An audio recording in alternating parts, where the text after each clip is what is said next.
আসসালামু আলাইকুম। কেমন আছেন সবাই? আশা করি সবাই ভালো আছেন। আজকে আমি আপনাদের সাথে শেয়ার করব অনার্স চতুর্থ বর্ষ ২০২২ এর বাংলা বিভাগের সাজেশন নিয়ে। বিষয়টির শিরোনাম হচ্ছে বাংলা কবিতা ৩। বিষয়টির কোড হলো ২৪-১০-১৩। পরীক্ষাটি অনুষ্ঠিত হবে আগামী ১০/৬/২০২৪ তারিখে। এই ভিডিওটিতে ক বিভাগ, খ বিভাগ এবং গ বিভাগের সাজেশন শেয়ার করব। ইনশাআল্লাহ এই সাজেশন থেকে পরীক্ষাতে কমন পড়বে। প্রথমেই শেয়ার করব ক বিভাগের সাজেশন। ক বিভাগের প্রথম নম্বর প্রশ্ন হলো সাত সাগরের মাঝে কাব্যের প্রথম প্রকাশকাল কত? সাত সাগরের মাঝি কাব্যটির প্রথম প্রকাশকাল হলো ১৯৪৪ সাল। ২ নম্বর, কবি ফররুখ আহমদ তার সাত সাগরের মাঝি কাব্যটি কার নামে উৎসর্গ করেছেন? কাব্যটি পাকিস্তানি কবি ও দার্শনিক মহাকবি আল্লামা ইকবালের অমর স্মৃতির উদ্দেশ্যে উৎসর্গ করেছেন। ৩ নম্বর, সাত সাগরের মাঝি কাব্যগ্রন্থে প্রধানত কোন চেতনার প্রকাশ ঘটেছে? ইসলামী ঐতিহ্য চেতনার প্রকাশ ঘটেছে। ৪র্থ নম্বর, ফররুখ আহমেদ কবিতায় প্রধানত কোন চেতনার প্রকাশ ঘটেছে? ইসলামী ঐতিহ্য চেতনা, বিশেষত মুসলিম জাগরণ এবং আরব ইরানের ঐতিহ্যের প্রকাশ ঘটেছে। ৫ নম্বর প্রশ্ন, সাত সাগরের মাঝে কাব্যে কোন কবিতাটি উদ্বোধনমূলক কবিতা? সিন্দাবাদ কবিতাটি উদ্বোধনমূলক কবিতা। ৬ নম্বর প্রশ্ন, সিন্দাবাদ কবিতায় কতগুলো দ্বীপের কথা উল্লেখ করা হয়েছে? হাজারো দ্বীপ। ৭ নম্বর, ডাহুক কী ধরনের কবিতা? প্রতিকাশ্রয়ী। ৮ নম্বর প্রশ্ন, ফররুখ আহমদ স্বর্ণ ঈগল কবিতাটি আঙ্গিক বিচারে কোন ধরনের? আঙ্গিক বিচারে সনেট জাতীয় কবিতা। ৯ নম্বর প্রশ্ন, সাত সাগরের মাঝি কাব্যগ্রন্থের স্বর্ণ ঈগল কবিতায় কবি কাকে স্বর্ণ ঈগল বলেছেন? কবি মুসলিম জাতিকে স্বর্ণ ঈগল বলেছেন। ১০ নম্বর প্রশ্ন, নারঙ্গী বনে কি কাঁপছে? সবুজ পাতা। ১১ নম্বর প্রশ্ন, আহসান হাবীবের রাত্রিশেষ কাব্যের কবিতাগুলোকে কয়টি পর্যায়ে ভাগ করা হয়েছে? ৪টি। পরবর্তী প্রশ্ন হলো আহসান হাবীবের রাত্রিশেষ কাব্যগ্রন্থের প্রথম কবিতার শিরোনাম কি? প্রথম কবিতার শিরোনাম হলো দিনগুলি। ১৩ নম্বর প্রশ্ন, কাশ্মীরি মেয়েটি কবিতায় ফরিদের ছোট ছেলের নাম কি? আমজাদ। ১৪ নম্বর প্রশ্ন হলো আহসান হাবীবের এই অধ্যায় কবিতায় চৈত্রে কি আলগা হয়েছে? বাঁধন। মাধবীলতার বাঁধন আলগা হয়েছে। ১৫ নম্বর প্রশ্ন, আহসান হাবীব রচিত রেনকুট কবিতায় কয়টি বর্ষা প্রেরণের কথা বলা হয়েছে? ২৫টি। ১৬ নম্বর প্রশ্ন, আহসান হাবীবের হাসি কবিতায় তার হাসিকে কিসের মতো ঘুরে বেড়াতে দেখেছেন? মুশিকের মতো। ১৭ নম্বর প্রশ্ন, দুর্বহ পাপের বোঝা দিনে দিনে লঘু করিবার প্রতিজ্ঞা আমার।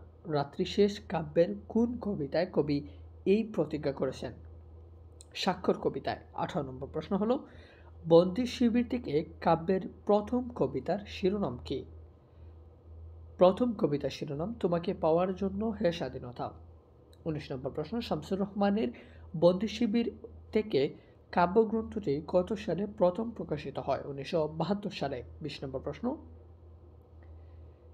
রিকিয়ারলেস রাইফেল হই ফোটায় কোথায়? কোন কবিতায়? তোমাকে পাওয়ার জন্যে হে স্বাধীনতায় এই কবিতায়। ২১ নম্বর প্রশ্ন, জলপাই রঙের জিপের দিকে কে বারংবার তেড়ে যায়? পথের কুকুর। ২২ নম্বর প্রশ্ন, শামসুর রহমানের তোমাকে পাওয়ার জন্যে হে স্বাধীনতা কবিতায় শৌকির আলীর বাড়ি কোথায়? শৌকির আলীর বাড়ি শাহবাজপুর। ২৩ নম্বর প্রশ্ন, রৌদ্র করজিতে শব্দের আবিধানিক অর্থ কি? সূর্যের আলোর উদ্ভাসিত। ২৪ নম্বর প্রশ্ন হলো স্বাধীনতা তুমি কবিতায় কবি স্বাধীনতাকে রবি ঠাকুরের কোন সৃষ্টিশীলতার সাথে তুলনা করেছেন? অজর কবিতা ও অবিনাশী গানের সাথে তুলনা করেছেন। ২৫ নম্বর প্রশ্ন, মধুস্মৃতি কবিতাটি কার স্মরণে রচিত? ঢাকা বিশ্ববিদ্যালয়ের মধুর ক্যান্টিনের মধুদার স্মরণে রচিত। ২৬ নম্বর প্রশ্ন, মধুস্মৃতি কবিতায় কবি কাকে স্মরণ করেছেন? ৭১-এর শহীদ মধুদাকে।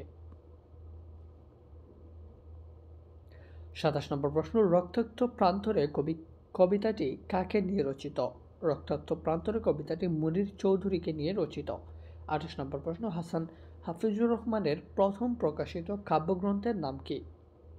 বিমুখ প্রান্তর। 29 নম্বর প্রশ্ন, হাসান হাফিজুর রহমান সম্পাদিত বাংলাদেশের স্বাধীনতা যুদ্ধ দলিলপত্র কত খণ্ডে প্রকাশিত হয়েছে? 16টি খণ্ডে। 30 নম্বর প্রশ্ন, হাসান হাফিজুর রহমান সম্পাদিত স্বাধীনতা ও মুক্তিযুদ্ধ বিষয়ক গ্রন্থটির নাম কি? গ্রন্থটির নাম হলো বাংলাদেশের স্বাধীনতা যুদ্ধ দলিলপত্র। 31 নম্বর প্রশ্ন, 21শে ফেব্রুয়ারি কবিতাটি সংকলনটি কে সম্পাদন করেছেন? হাসান হাফিজুর রহমান। 32 নম্বর প্রশ্ন, সুকান্ত তরবারি কাব্যগ্রন্থে কবিতাটির সংখ্যা কতটি? 19টি। 33 নম্বর, সুকান্ত তরবারি কবিতায় কবি কিসে উন্মাদ হন? ঘ্রাণ শক্তিতে। 34 নম্বর প্রশ্ন, হাসান হাফিজুর রহমানের শুধু ডাক দিও কবিতায় যৌবনকে ডাক দিলে কি হবে? উত্থিত আনন্দে আপ্লুত হয়ে ভিজতে হবে। 35 নম্বর প্রশ্ন, তুমি অবিনাশ কবিতায় মাথার উপর সূর্যটি কেমন? মাথার উপর সূর্যটি গ্যাসবর্তী এবং কালো রঙের। 36 নম্বর প্রশ্ন, তুমি অবিনাশ কবিতায় কিসের মুখে সব শাস্ত্র ভেসে এসে? অস্ত্রের মুখে। 37 নম্বর প্রশ্ন, আমাদের উচ্চতার মাপে কবিতা অনুসারে ইদানিং মানুষ কিসের চেয়ে অনেক বড়? ইদানিং মানুষ মানুষের চেয়ে অনেক বড়। সর্বশেষ প্রশ্ন, হাসান হাবিবের দিনগুলি কবিতায় কবির দিনগুলি কিসের প্রতীক? কবির দিনগুলি সাপদ বিজয়ী অরণ্যতে স্বর খাওয়া এক হরিণ শিশুর আর্তনাদের প্রতীক। এটাই ছিল খ বিভাগের সাজেশন। এখন শেয়ার করবো খ বিভাগের সাজেশন। খ বিভাগের প্রথম নম্বর প্রশ্ন হলো, ফররুখ আহমদ এর লাশ কবিতার মূল বক্তব্য আলোচনা করো। 2 নম্বর, রূপক কবিতা বলতে কি বুঝো? পাঞ্জেরি কোন অর্থে রূপক কবিতা? 3 নম্বর, স্বর্ণ ঈগল কবিতায় কবি ফররুখ আহমদ কাকে এবং কেন স্বর্ণ ঈগল বলেছেন বুঝিয়ে বলো। 4 নম্বর, আহসান হাবিবের 22শে শ্রাবণ কবিতাটির মূল বক্তব্য আলোচনা করো। 1 নম্বর, স্বাধীনতা তুমি কবিতায় অঙ্কিত চিত্রকল্পের পরিচয় দাও। 6 নম্বর প্রশ্ন, হাসান হাফিজুর রহমানের যন্ত্রণাদগ্ধ কবি হৃদয়ের পরিচয় তুলে ধরো। 7 নম্বর প্রশ্ন, লাশ কবিতার পটভূমি ব্যাখ্যা করো। 8 নম্বর প্রশ্ন, শামসুর রহমানের বন্দি শিবির থেকে কবিতার মূল ভাব আলোচনা করো। 9 নম্বর প্রশ্ন, ফররুখ আহমদের পাঞ্জেরি কবিতায় ব্যবহৃত রূপক শব্দগুলো সম্পর্কে সংক্ষেপে আলোচনা করো। 10 নম্বর, মৃত্যু কবিতায় কবি আহসান হাবিবের অভিব্যক্তির পরিচয় দাও। 11 নম্বর প্রশ্ন, শামসুর রহমানের প্রাত্যহিক কবিতায় বর্ণিত কবির প্রাত্যহিক জীবন কিভাবে কাটে সংক্ষেপে আলোচনা করো। 12 নম্বর প্রশ্ন হলো, হাসান হাফিজুর রহমানের সুকান্ত তরবারি কাব্যগ্রন্থের মা নেই তবু কবিতায় মৃত মায়ের সম্পর্কে ছেলের অনুভূতি সম্পর্কে সংক্ষেপে আলোচনা করো। 13 নম্বর প্রশ্ন, হাসান হাফিজুর রহমানের তুমি অবিনাশ কবিতার কবি হাঁটু ভেঙে আসছে কেন ব্যাখ্যা করো। 14 নম্বর প্রশ্ন, শামসুর রহমান তার উদাস্ত কবিতায় নিজেকে উদাস্ত মনে করেছেন কেন ব্যাখ্যা করো। সর্বশেষ প্রশ্ন, এই কালটার সবটাই বুঝি বস্ত্রহরণের লাঞ্ছনায় বাধা পড়ে গেছে ব্যাখ্যা করো। এটাই ছিল খ বিভাগের সাজেশন। এখন শেয়ার করবো গ বিভাগের সাজেশন। গ বিভাগের প্রথম নম্বর প্রশ্ন, বিভাগ উত্তর বাংলা কবিতায় কবি ফররুখ আহমদের সাত সাগরের মাঝি কাব্যের ভূমিকাটি বিশ্লেষণ করো। 2 নম্বর, আহসান হাবিব সমকাল স্পর্শী এবং জীবনমুখী কবি মন্তব্যটি বিচার করো।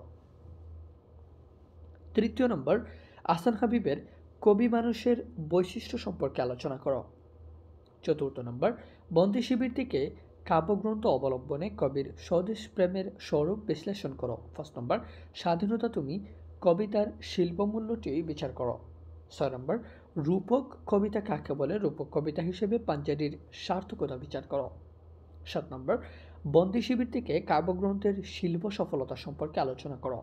8 নম্বর, হাসান হাফিজুর রহমানের সুকান্ত তরবারি কাব্যের নামকরণের সার্থকতা লেখো। 9 নম্বর, ফররুখ আহমদের সাত সাগরের মাঝি কাব্যে মুসলিম পুনর্জাগরণে স্বপ্নে বিভোর কবিচিত্তের যে ব্যাকুল জিজ্ঞাসা উচ্চারিত তার স্বরূপ বিশ্লেষণ করো। 10 নম্বর প্রশ্ন, রূপক কবিতা হিসেবে ডাহুক এর সার্থকতা বিচার করো। 11 নম্বর, রেড রুডে রাত্রি শেষ কবিতার বিষয় স্বাতন্ত্র্য ও শিল্পমূল্য বিচার করো। 12 নম্বর, সাতসাগরের মাঝি কাব্য অনুসরণে ইসলামী রেনেসার কবি হিসেবে ফরুখ আহমদের মানস সচেতনতার পরিচয় দাও। 13 নম্বর প্রশ্ন, ফরুখ আহমদের পাঞ্জেরি কবিতার মূলভাব আলোচনা করো। 14 নম্বর, বন্দি শিবির থেকে কাব্যে কবি শামসুর রহমানের বন্দিত্বের পটভূমি বিশ্লেষণ করো। সর্বশেষ প্রশ্ন, বন্দি শিবির থেকে কাব্য স্বাধীনতার আকাঙ্ক্ষা এবং তা লাভ করার পথে যে মর্মদন্ত বেদনাঘন অভিজ্ঞতা প্রকাশ করেছে তার পরিচয় দাও। এটাই ছিল আজকের ভিডিও। ভালো লাগলে অবশ্যই চ্যানেলটি সাবস্ক্রাইব করবেন। ধন্যবাদ সবাইকে।